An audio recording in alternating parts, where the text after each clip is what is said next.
السلام عليكم ورحمة الله وبركاته. اليوم بتاريخ 13/8/2024 حصل هزات أرضية وزلازل متتابعة في 4 دول عربية: سوريا، فلسطين، الأردن، وبيروت. اللي حصل الأول إن في هزة أرضية حصلت في بيروت من حوالي من حوالي 4 ساعات فاتوا أو 3 ساعات فاتوا. كانت القوة بتاعتها 3.9، ودي حصلت في مدينة حماة في سوريا.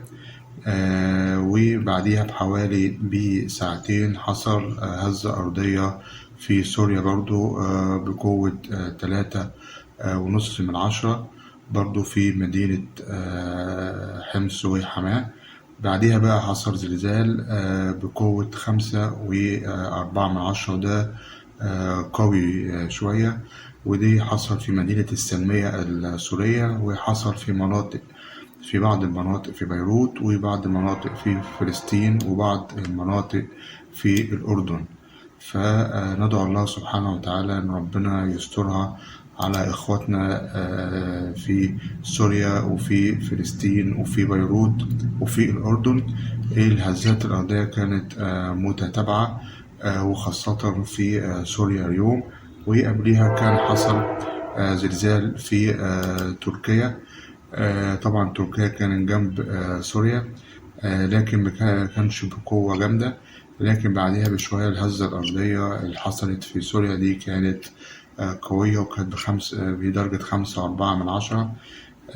يعني معنى كده إن في تبعات لزلازل أرضية في المنطقة ديت. فإحنا لا نملك سوى الدعاء ربنا سبحانه وتعالى.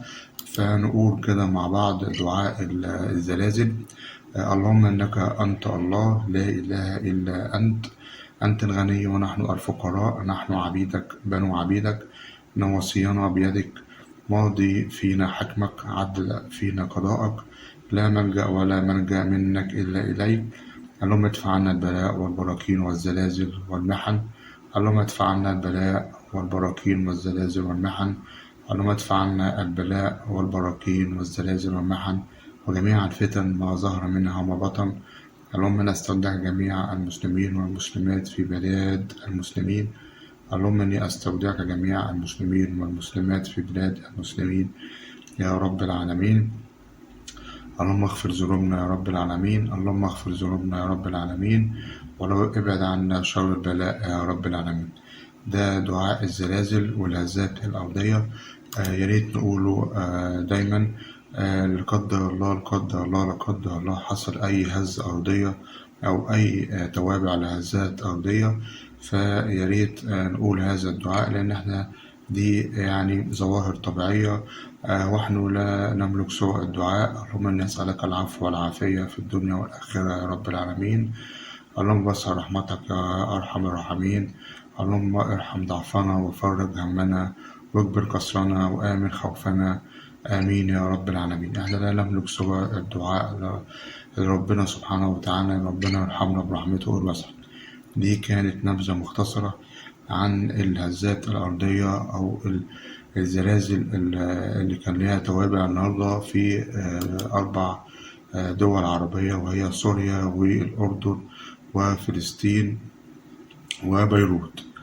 ربنا يسترها علينا جميعا يا رب العالمين، ونشوف حضراتكم على ألف خير، والسلام عليكم ورحمة الله وبركاته.